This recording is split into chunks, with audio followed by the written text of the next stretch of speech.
नमस्कार दोस्तों, 3 जून 2021 के डेली न्यूज़ एनालिसिस में आपका स्वागत है। आगे बढ़ने से पहले बस एक इन्फॉर्मेशन देनी है।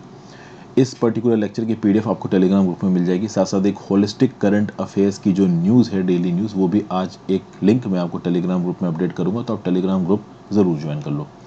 पहली news, cabinet approves model tenancy act for circulation to union territories. अभी ये मॉडल टीनेंसी एक्ट क्या है? मॉडल टीनेंसी एक्ट एक ऐसा एक्ट है जिसके हिसाब से ये जो घर वगैरह किराए पे दिए जाते हैं ना, कॉमर्शियल स्पेस किराए पे दिया जाता है ना, तो ये कॉमर्शियल स्पेस या जो घर किराएदारों को किराए पे दिए जाते हैं, इसको किन नियम कानूनों के हिसाब से किराए पे दिया जाएगा। और मान लो कल की डेट में किराएदारों में और मकान मालिकों में कुछ लड़ाई हो जाती है, झड़प हो जाती है, तो एडजुडिकेशन मैकेनिज्म क्या होगा।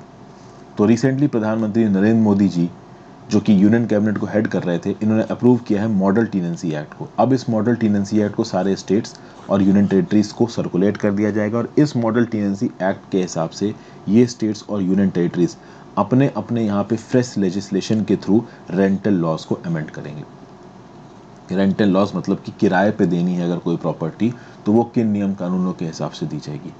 इससे होगा ये कि जितनी भी रेंटल हाउसिंग का मार्केट है पूरे देश में, इसका लीगल फ्रेमवर्क कहीं ना कहीं ओवरहॉल हो जाएगा, और इससे जो रेंटल हाउसिंग का मार्केट है देश में, ये कहीं ना कहीं बढ़ेगा।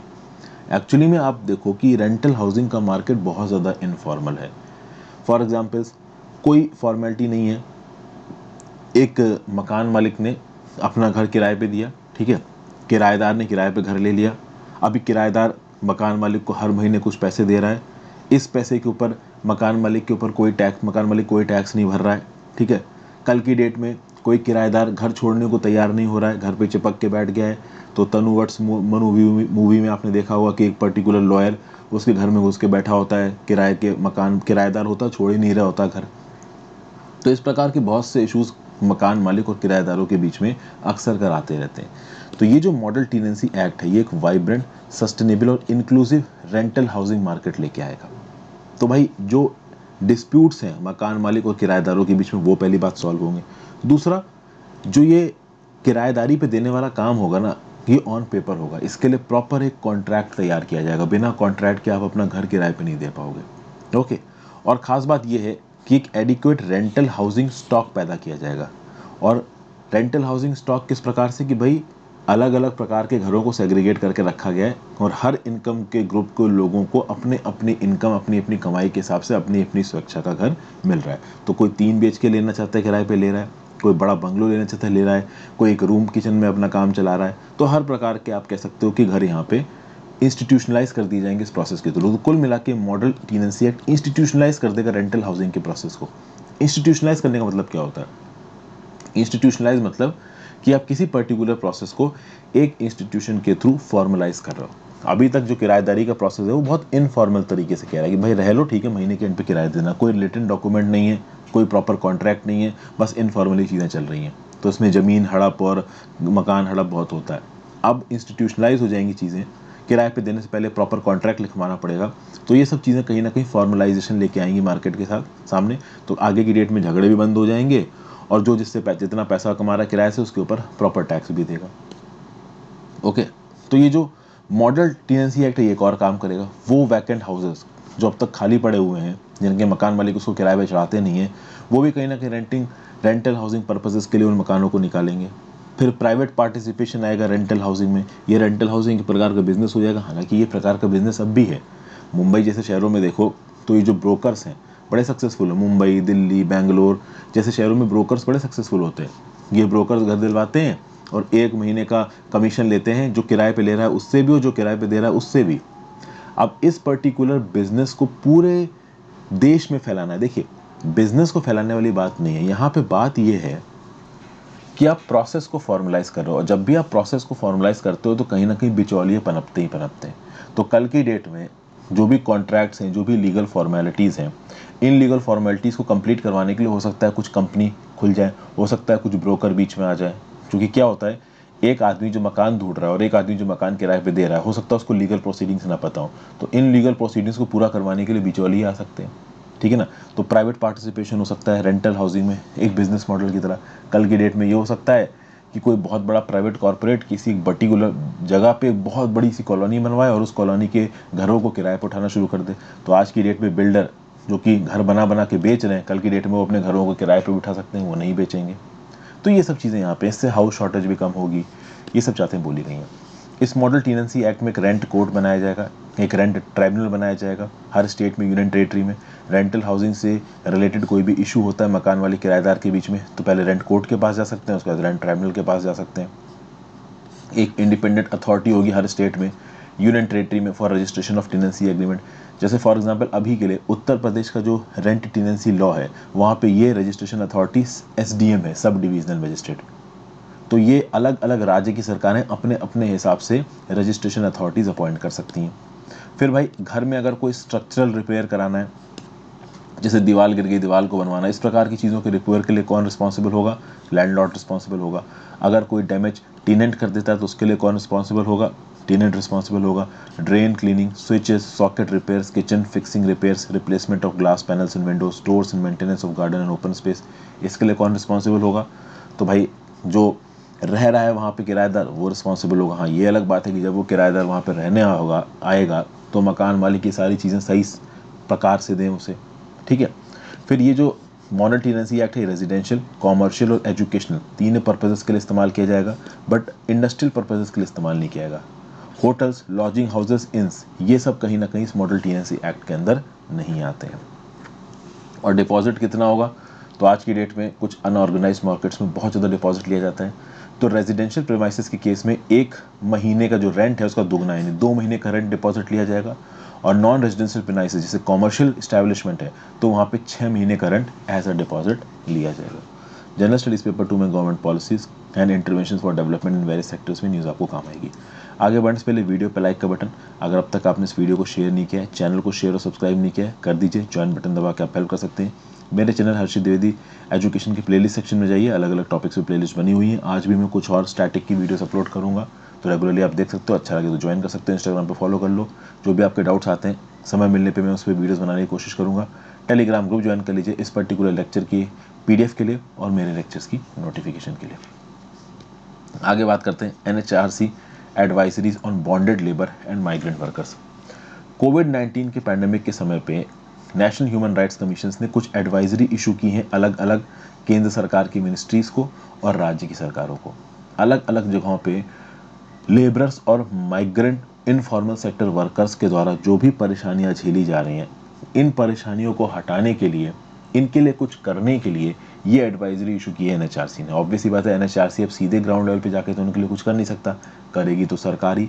NHRC इसलिए यहाँ पे एडवाइजरी इशू कर रहा है। ये एडवाइजरी किससे रिलेटेड है? राइट टू मेंटल हेल्थ, फिर identifying, releasing and rehabilitating bonded labours, फिर safeguarding the rights of informal workers during the pandemic.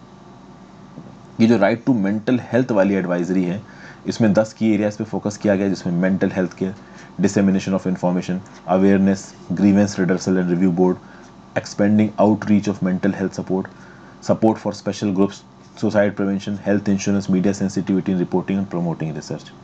जो एडवाइजरी है बाउंडेड लेबर्स की, उसमें 5 कैटेगरीज हैं: prevention, identification, rescue, rehabilitation and repatriation and legal aid to district administration. तो आप देख सकते हो एडवाइजरी किस कौन कौन सी आई है। राइट टू हेल्थ एडवाइजरी है, एक है identifying, releasing and rehabilitating bonded labours, एक है safeguarding the rights of informal workers. Right to mental health की कैटेगरी देख ली, बॉन्डेड लेबर्स वाले की हमने कैटेगरी देख ली। हालांकि ये कैटेगरी देखना उतना इंपॉर्टेंट नहीं है, बट मेंटल हेल्थ के रिस्पेक्ट में, बॉन्डेड लेबर्स के रिस्पेक्ट में और इनफॉर्मल वर्कर्स के रिस्पेक्ट में एडवाइजरी इशू की है NHRC ने मिनिस्ट्रीज को और राज्य की सरकारों को। तो कल की डेट में इस NHRC की यूटिलिटी आपसे पूछ ली जाती है तो आप बता पाओगे। स्टैट्यूटरी बॉडीज की यूटिलिटी अगर इंडिया में पूछ ली जाती है आपसे किसी भी पर्टिकुलर जनरल क्वेश्चन में, तो आप ये पॉइंट नोट कर सकते हो। अब बात आई स्टैट्यूटरी बॉडी की, तो आपको पता होना चाहिए कि नेशनल ह्यूमन राइट्स कमीशन एक स्टैट्यूटरी बॉडी है। 1993 में इसको स्टैब्लिश किया गया था। स्टैट्यूटरी बॉडी है तो किसी एक्ट के अंदर बनाई होगी, बिल्कुल सही बात है। एक्ट है protection of human rights act 1993। अब ह्यूमन राइट्स की बात की जाए तो भाई human rights they are an indispensable part of society, मतलब कि ये ऐसा पार्ट है सोसाइटी का जिसको अलग नहीं किया जा सकता, इसको तो रहना ही पड़ेगा। ह्यूमन राइट्स को इंडिया में कौन देखता है? तो नेशनल ह्यूमन राइट्स कमीशन देखता है। अगर आप देखो स्टेट में कौन देखता है, तो स्टेट ह्यूमन राइट्स कमीशन देखता है। NHRC is the watch dog of human rights in the country. NHRC के बारे में बहुत डिटेल जानकारी चाहिए तो मेरे लक्ष्मीकांत की वीडियोस देखी जाके, वहाँ पे मैंने कवर कर रखा है। एनएचआरसी की बात की जाए तो लाइफ, लिबर्टी, डिग्निटी, इक्वलिटी, इन सब से रिलेटेड चीज़ें ये देखता है। इन सब की definition section 2 clause 1 of prevention of human rights act 1993 में दे रखी है। इनको कॉन्स्टिट्यूशन ऑफ इंडिया के द्वारा गारंटी किया गया है, इंटरनेशनल कोवेनेंट्स के द्वारा भी गारंटी किया गया है। और जब भी आपके ह्यूमन राइट्स का इंडिया में वायलेशन होता है तो आप सुप्रीम कोर्ट, हाई कोर्ट के पास जाके, सेशंस कोर्ट के पास जाके न्याय भी मांग सकते हो। एनएचआरसी को इंडिया में जब इस्टेब्लिश किया गया तो एक इंटरनेशनल कोवेनेंट्स की रिक्वायरमेंट को हमने पूरा किया। वो इंटरनेशनल रेजोल्यूशन या कोवेनेंट कौन सा है, वो है Paris principles on human rights 1991। Paris principles of human right 1991 को अडॉप्ट किया गया था किस लिए, for the promotion and protection of human rights. इसको एंडोर्स किसने किया, एंडोर्स मतलब पीछे से सपोर्ट किसने दिया है, अपना फॉर्मल अप्रूवल किसने दिया है, तो यूनाइटेड नेशंस ने अपनी जनरल असेंबली 1993 में इसको फॉर्मल अप्रूवल भी दिया है। ठीक है, जनरल स्टडीज पेपर 3 में issues relating to poverty and hunger, statutory bodies and issues related to development and management of social sector services relating to human resources में न्यू आपको काम आएगी। नेक्स्ट बात करते हैं cooperation in the field of mass media, Shanghai cooperation organisation से related ये बातचीत है। रिसेंटली यूनियन कैबिनेट जिसको हेड कर रहे थे नरेंद्र मोदी जी, इसने एक्स पोस्ट फैक्टो अप्रूवल दिया है for signing and ratification of the agreement of corporation in the field of mass media. X post facto का मतलब क्या होता है, एक्स पोस्ट फैक्टो मतलब कि पहले के जो काम करने का तरीका है उसको बदल दिया। मान लीजिए पहले कोई क्राइम कमिट किया गया, अभी वो जब क्राइम कमिट किया गया तब वो क्राइम नहीं था, लेकिन एक्स पोस्ट फैक्टो लॉ लाके पहले जो काम किया गया वो उस समय भले क्राइम नहीं था बट उसको क्राइम की कैटेगरी में ले आया। कुल मिला के यहाँ पे मास मीडिया का जो कॉपरेशन है वो विद इफेक्ट फ्रॉम प्रीवियसली यहाँ पे उसको अप्रूवल दे दिया गया। मतलब कुल मिला के हुआ ये होगा कि ये जो शंघाई कॉपरेशन ऑर्गेनाइजेशन के जो अलग अलग मेंबर स्टेट्स हैं वो मीडिया के फील्ड में आपस में एक दूसरे के साथ कोऑपरेशन कर रहे होंगे, लेकिन ऑफिशियली इंडिया ने साइन नहीं किया था और रेटिफाई नहीं किया था agreement on the corporation in the field of mass media. तो अब तक मास मीडिया के फील्ड में इंडिया और एससीओ के बाकी मेंबर्स के बीच में अगर कुछ भी हुआ होगा तो उसका ऑफिशियल रिकॉग्निशन नहीं मिल पा रहा होगा, क्योंकि जो एग्रीमेंट है on the corporation in the field of mass media Bharat सरकार ने साइन रेटिफाई नहीं किया था, इसलिए यहाँ पे सरकार ने साइन और रेटिफाई दोनों कर दिया है। यानी इससे पहले इंडिया के किसी मीडिया ऑर्गेनाइजेशन ने किसी एससीओ के मेंबर के साथ कोई भी एग्रीमेंट या कॉपरेशन किया होगा तो वो इस एग्रीमेंट के अंदर मान्य माना जाएगा। वैसे जो एग्रीमेंट है इसको साइन किया गया था जून 2019 में, agreement on the corporation in the field of mass media. सबसे पहले हम समझते हैं मास मीडिया है क्या। मास मीडिया बहुत अलग अलग प्रकार की मीडिया टेक्नोलॉजीज का ग्रुप है जहाँ पे किसी एक पर्टिकुलर मीडियम के थ्रू आप एक बहुत बड़े क्राउड के सामने पहुँचते हो। For example Bollywood, Tollywood. Bollywood में अगर कोई मूवी बन रही है, ठीक है, पद्मावत मूवी बनी, अभी पद्मावत मूवी को एक नहीं करोड़ों लोगों ने देखा, तो मास ऑडियंस है। तो आप कह सकते हो कि जो फिल्में हैं this is basically a mass media. फिल्में हो गई, म्यूजिक हो गया, रेडियो हो गया, टेलीविजन हो गया, this is mass media. T series पे कोई गाना रिलीज होता है उसको करोड़ों लोग देखते हैं, क्या है, मास मीडिया है। तो ये जो मास मीडिया वाली टेक्नोलॉजीज हैं और न्यूज़ वगैरह भी इसमें आ जाती हैं, तो ये जो मास मीडिया वाली जो टेक्नोलॉजी है जिसमें मीडिया को ब्रॉडकास्ट किया जाता है, इस पर्टिकुलर फील्ड में इक्वल और म्यूचुअल बेनिफिशियल कॉर्पोरेशन हो सके, उसी के लिए agreement on the corporation of the field of mass media sign हुआ है between member states of Shanghai corporation organisation. तो आप शंघाई कॉर्पोरेशन ऑर्गेनाइजेशन के बाकी मेंबर्स के साथ इंडिया के जो मास मीडिया ग्रुप्स हैं वो on the basis of reciprocity facilitate कर सकते हैं एक्टिविटी जिससे इक्विटी आए और हर मेंबर स्टेट को अपॉर्चुनिटी मिले कि वो मास मीडिया की फील्ड में बेस्ट प्रैक्टिसेस और नए इनोवेशंस को लेके आ सकें। फिर बात करेंगे कि मेन एरियाज ऑफ कॉपरेशन यहाँ पे क्या होंगे। तो पहली बात तो फेवरेबल कंडीशंस को क्रिएट करना for wide and mutual distribution of information. तो भैया ऐसी फेवरेबल कंडीशंस आप क्रिएट करिए जिससे मास मीडिया का वाइड डिस्ट्रीब्यूशन हो, म्यूचुअल डिस्ट्रीब्यूशन हो और कहीं ना कहीं ये लोगों की लाइफ पे पॉजिटिव इम्पैक्ट लाए। ठीक है, फिर जो मास मीडिया ऑफिसेज हैं, इंडिया का अलग होगा, अपना कजाकिस्तान का अलग होगा, तो इनके एडिटोरियल ऑफिसेज के बीच में कॉपरेशन हो, वहाँ का स्टाफ यहाँ आए, इंडिया का स्टाफ वहाँ जाए, ठीक है ना। प्लस इनका कॉपरेशन मिनिस्ट्रीज के साथ, एजेंसीज के साथ, ऑर्गेनाइजेशन के साथ हो जो कि मास मीडिया की फील्ड में काम कर रहे हैं। फिर equally and mutually beneficial cooperation among professional associations. तो भैया इंडिया में जर्नलिस्ट का अपना एक एसोसिएशन है, किसी दूसरे एससीओ मेंबर में चाइना में अपना एक एसोसिएशन है, ये दोनों एसोसिएशन आपस में एक दूसरे के साथ इंटरेक्ट कर रहे हैं मीटिंग्स के थ्रू, सेमिनार्स के थ्रू, कॉन्फ्रेंसेस के थ्रू। तो भाई फॉरेन ट्रिप भी काफ़ी लगेंगे यहाँ पे लोगों के। फिर यहाँ पे असिस्ट करना in the broadcasting of television and radio programmes, ठीक है, वो टेलीविज़न एंड रेडियो प्रोग्राम्स जो किसी एक पर्टिकुलर स्टेट की, कंट्री की टेरिटरी में ब्रॉडकास्ट होते हैं, अगर अच्छा लगे तो दूसरे की टेरिटरी में भी ब्रॉडकास्ट किए जा सकते हैं प्रॉपर लैंग्वेज चेंजेस के साथ। होता है ना, टर्की के कितने सारे सीरियल्स इंडिया और पाकिस्तान में देखे जाते हैं, पाकिस्तान के इंडिया सीरियल्स यूएसए में देखे जाते हैं, तो इस प्रकार का कॉपरेशन भी यहाँ पे पॉसिबल हो जाएगा। ओके, और एक कंट्री दूसरे कंट्री के मास मीडिया की फील्ड के एक्सपीरियंस और स्पेशलिस्ट से सीखेगी, मीडिया प्रोफेशनल्स की ट्रेनिंग भी यहाँ पे प्रमोट की जाएगी, कॉपरेशन होगा, साइंटिफिक रिसर्च इंस्टीट्यूशंस भी यहाँ पे इन्वॉल्व होंगे। तो जितने वाइड स्प्रेड आप कह सकते हो पॉजिटिव इम्पैक्ट ला सकता है उतने लाने की कोशिश यहाँ पे की जाएगी। जनरल स्टडीज पेपर 2 में bilateral, regional and global groupings and agreements involving India और अफेक्टिंग इंडियाज इंटरेस्ट में न्यूज़ आपको काम आएगी। नेक्स्ट बात करते हैं कास्ट कैटेगरीज फॉर नरेगा पे। अब यहाँ पे सरकार एक नया नियम सा, कानून सा लाने की कोशिश की जा रही है। देखिए, अब तक मनरेगा के अंदर जो भी काम दिया जाता है उसमें वेज पेमेंट्स को सेग्रीगेट नहीं किया जाता है कैटेगरी वाइज। मतलब ऐसा नहीं होता है कि एससी के लिए इतना पैसा आया, एसटी के लिए इतना पैसा आया, वुमेन के लिए इतना पैसा आया, टोटल पैसा आता है। तो मान लो मनरेगा के लिए 1 लाख करोड़ रुपए आया तो उसमें सबको पेमेंट की जाएगी। अब यहाँ पे सरकार क्या बोल रही है कि मनरेगा के अंदर जो हम पैसे का अलॉटमेंट करेंगे ना, वो कैटेगरी वाइज करेंगे। तो शेड्यूल कास्ट के लिए अलग पैसा अलॉट होगा, शेड्यूल ट्राइब्स के लिए अलग पैसा अलॉट होगा, और दूसरी कैटेगरीज के लिए अलग पैसा अलॉट होगा। इससे सरकार का लॉजिक ये है कि भाई शेड्यूल कास्ट और शेड्यूल ट्राइब की आबादी जो कि कहीं ना कहीं ज़्यादा डिसएडवांटेज्ड है, उसको हम ज़्यादा पैसा अलॉकेट करेंगे। अब यहाँ पे जो वर्कर राइट एडवोकेट्स हैं उनका ये बोलना है कि भाई ये तो अननेसेसरी कॉम्प्लिकेट कर रहे हो आप पेमेंट सिस्टम को। अगर आप बात करो मनरेगा के अंदर जो पेमेंट दी जाती है तो इसके अंदर ऑलरेडी एक डिस्क्रिमिनेशन है, लेकिन वो इनबिल्ट पॉजिटिव डिस्क्रिमिनेशन है। आप बोलोगे पॉजिटिव डिस्क्रिमिनेशन कैसा? तो अगर अब तक आप मनरेगा के एलोकेशन को देखोगे तो मनरेगा के एलोकेशन में जितना भी पैसा एलोकेट किया जाता है 50% से ज़्यादा वर्कर्स वहाँ पे वुमेन है, लगभग 40% वर्कर्स यहाँ पे SC ST हैं। समझ गए बात को? और ओवरऑल अगर आप देश की आबादी देखो तो पूरे देश की आबादी में SCs की आबादी लगभग 16.6% और STs की 8.6% है। तो ओवरऑल अगर 2011 के सेंसस के हिसाब से अगर आप SC ST की आबादी का प्रोपोर्शन देखते हैं तो उससे ज़्यादा पैसा यहाँ मनरेगा के अंदर ऑलरेडी उनको एलोकेट हो रहा है। प्लस सबसे इंपॉर्टेंट फैक्टर ये है कि 50% से ज़्यादा पैसा वुमेन्स के पास जा रहा है।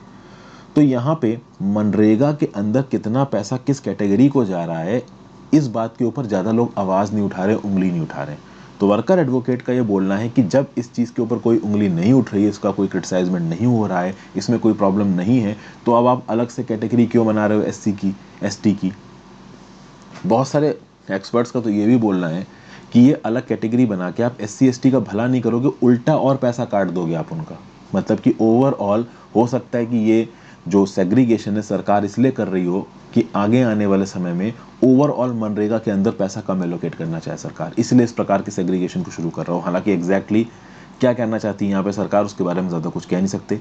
इंटेंट किसी भी स्कीम का आने वाले कुछ सालों में पता चलता है, खासकर तब जब उसके रिजल्ट्स निकल के आते हैं।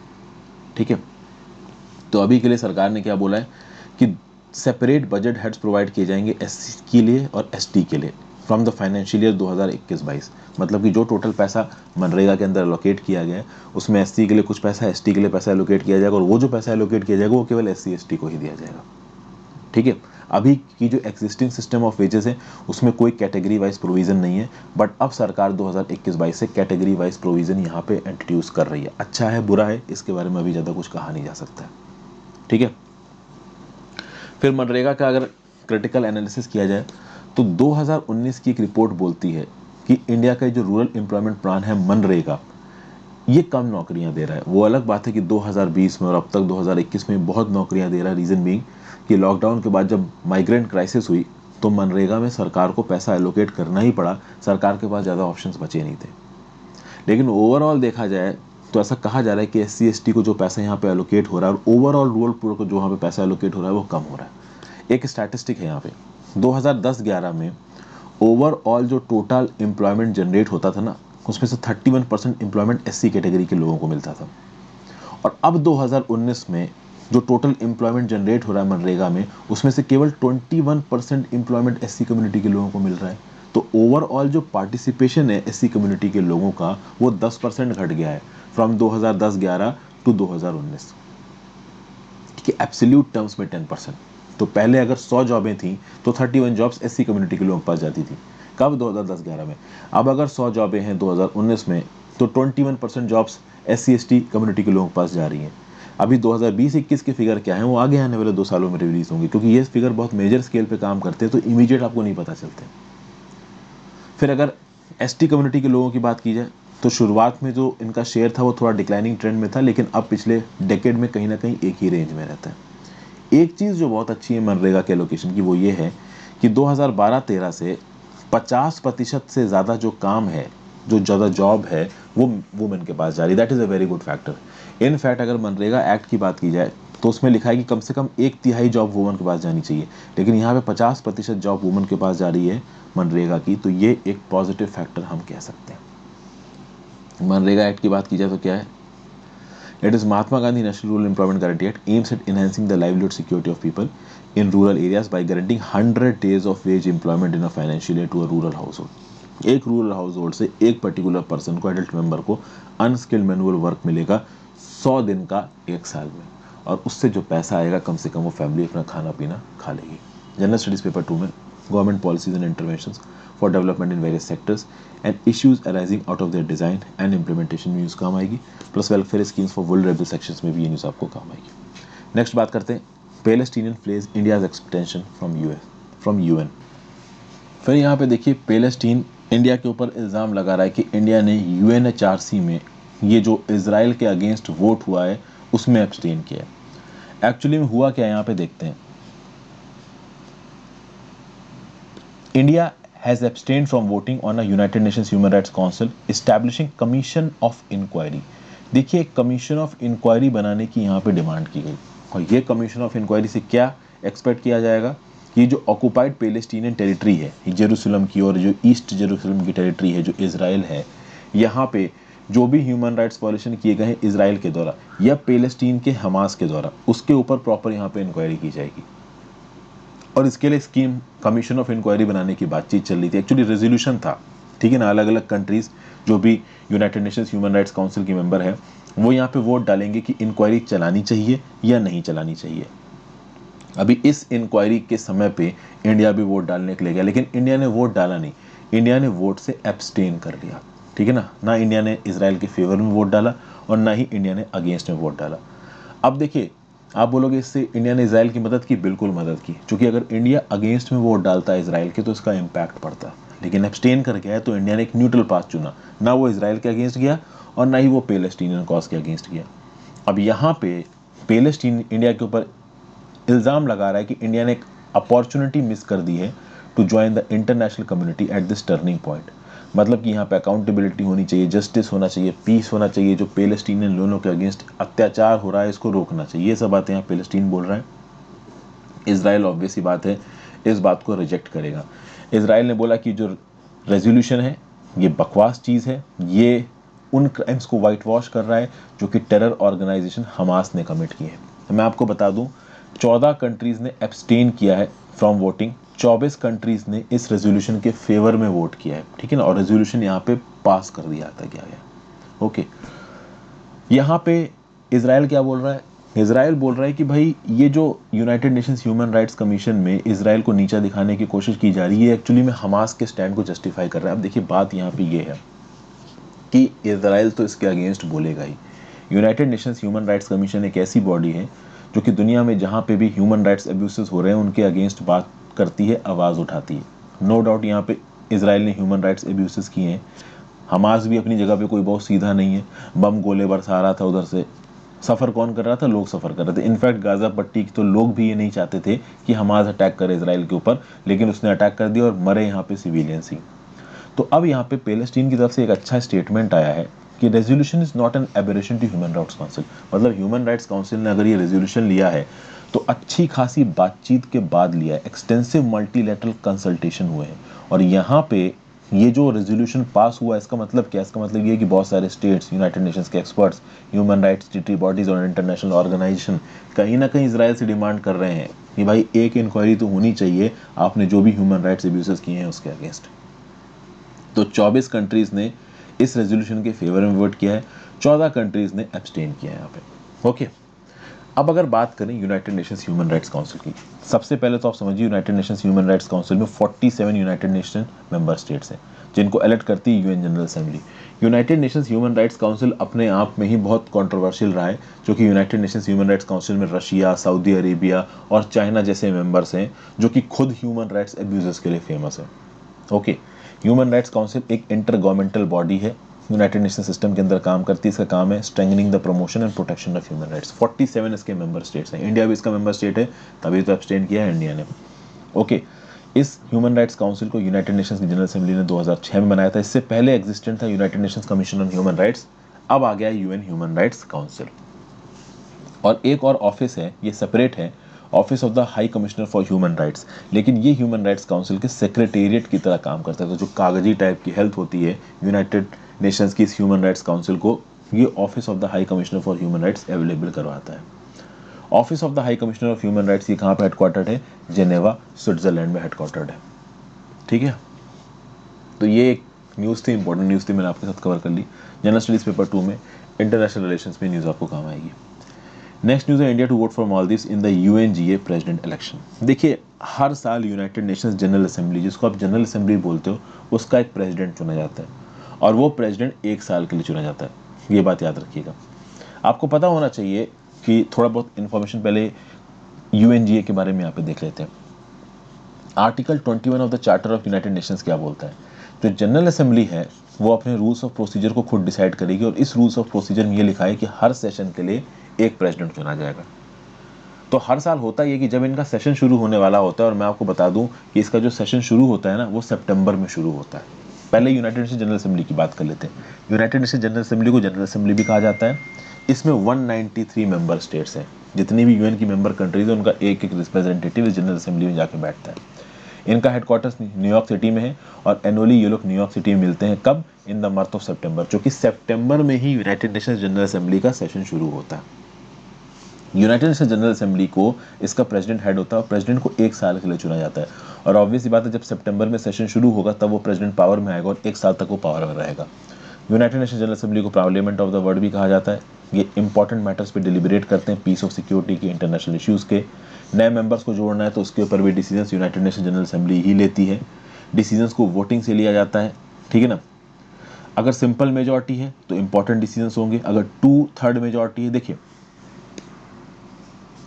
नॉर्मल चीज़ों के लिए सिंपल मेजॉरिटी है और इंपॉर्टेंट डिसीजन के लिए 2/3 मेजॉरिटी चाहिए, जो सेम इंडिया में यूज़ किया था। तो for important matters UN general assembly की 2/3 मेजॉरिटी चाहिए, for normal matter simple majority में वहाँ पे काम चल जाएगा। एक पर्सन के पास एक वोट होता है, तो नो मैटर यूएस है या कोई छोटी सी कंट्री है, त्रिनिदाद एंड टोबैगो, दोनों का वोट की एक ही वैल्यू होगी। ओके, 1953 में इंडिया की विजय लक्ष्मी पंडित 8वीं प्रेसिडेंट बनी थी यूनाइटेड नेशंस जनरल असेंबली की, और अब तक एक ही इंडियन जनरल असेंबली का प्रेसिडेंट बना है यूनाइटेड नेशंस में, और वो है विजय लक्ष्मी पंडित। ठीक है, अब यहाँ पे वापस आ जाते हैं। तो क्या होता है कि हर साल सितंबर से पहले यूनाइटेड नेशंस जनरल असेंबली में एक प्रेसिडेंट चुना जाता है और 21 वाइस प्रेसिडेंट चुने जाते हैं, और ये पूरे साल वहाँ पे काम करते हैं। अब आप बोलोगे यार 21 वाइस प्रेसिडेंट क्या करेंगे? देखिए 193 मेंबर स्टेट्स और इश्यूज न्यूमरस हैं, हर चीज़ तो प्रेसिडेंट नहीं देखेगा ना, तो कुछ उसके नीचे के वाइस प्रेसिडेंट भी देखेंगे। प्रेसिडेंट एक ही चुना जाता है यहाँ पे। ओके, और ये लोग करते क्या है? तो भैया हाउस के सामने कौन से इंपॉर्टेंट मैटर्स कब प्लेस किए जाएंगे बातचीत के लिए, ये सब चीज़ों पर ये लोग बातचीत करते हैं। ओके, सेशन इसका सितंबर में स्टार्ट होता है। मैं आपको बता दूं, सार्क रीजन में इंडिया, पाकिस्तान, अफगानिस्तान, श्रीलंका, बांग्लादेश, इन सब के रिप्रेजेंटेटिव पहले यूएनजीए के प्रेसिडेंट रह चुके हैं, लेकिन मालदीव्स, नेपाल, भूटान से अब तक कोई भी यूनाइटेड नेशन जनरल असेंबली का प्रेसिडेंट नहीं रहा है। अब इसी यूनाइटेड नेशन जनरल असेंबली के प्रेसिडेंटशिप के लिए सितंबर के लिए, अभी के लिए यहाँ पे वोटिंग होने वाली है। इस रिस्पेक्ट में इंडिया किसको सपोर्ट करेगा? तो इंडिया ने बोला कि मालदीव्स के फॉरेन मिनिस्टर अब्दुल्ला शाहिद को सपोर्ट करेंगे जनरल असेंबली का प्रेसिडेंट बनाने के लिए। इसके ऊपर जो भी वोटिंग है वो नेक्स्ट वीक होगी। अब इसके चलते यहाँ पे अफगानिस्तान नाराज हो गया, क्योंकि अफगानिस्तान के फॉरेन मिनिस्टर जलमाई रसूल भी यहाँ पे खड़े हो रहे हैं। तो अफगानिस्तान को लग रहा था कि इंडिया हमारी मदद करेगा। अब इस रिस्पेक्ट में हो सकता है कि अफगानिस्तान के लोगों को बुरा लग जाए, तो यहाँ पे अफगानिस्तान के ऑफिशियल्स ने बोला कि इंडिया को याद रखना चाहिए कि आज की डेट में ये जो इंडिया नॉन परमानेंट सीट लेके बैठा है ना यूएन सिक्योरिटी काउंसिल की, वो इसलिए बैठा है जो कि 2013 में ही अफगानिस्तान ने ये डिक्लेयर कर दिया था कि हम यूनाइटेड नेशंस की नॉन परमानेंट मेंबर्स की सीट के लिए compete नहीं करेंगे, चूंकि 2021-22 में India United nation security council का नॉन परमानेंट मेंबर बन के रहना चाहता था, जो कि 2021-22 में ही इंडिया की इंडिपेंडेंस की 75वीं वर्षगांठ है। तो चूंकि इस टाइम पीरियड के समय पे India United nation security council का नॉन परमानेंट मेंबर बनना चाहता था, इसलिए अफगानिस्तान ने 2013 में इस मेंबरशिप से बो आउट कर दिया था। तो जब हम इंडिया की इतनी मदद कर रहे हैं तो हमारे फॉरेन मिनिस्टर को आप प्रेसिडेंटशिप के लिए क्यों नहीं नॉमिनेट कर रहे हो, वोट कर रहे हो? तो कहीं ना कहीं अफगानिस्तान के जो ऑफिशियल है वो इंडिया के स्टेप से नाराज है। इंडिया का अपना अलग हिसाब है, इंडिया सोच रहा होगा कि चलो अफगानिस्तान से तो पहले बन ही चुके हैं प्रेसिडेंट, मालदीव से भी बन जाने दो। तो इस चीज़ को लेकर छोटी मोटी ये पॉलिटिक्स होती ही रहती है। तो ये इशू था, इसको मैंने आपके साथ डिस्कस कर लिया। जनरल स्टडीज पेपर 2 में, इंटरनेशनल रिलेशंस में और इंपॉर्टेंट इंटरनेशनल इंस्टीट्यूशंस में न्यूज़ आपको काम आएगी। Thank you for watching friends. I hope आपको ये वीडियो अच्छी लगी हो, यूजफुल लगी हो। Have a great day, good bye. Video को ज़्यादा से ज़्यादा लोगों के साथ शेयर करिएगा।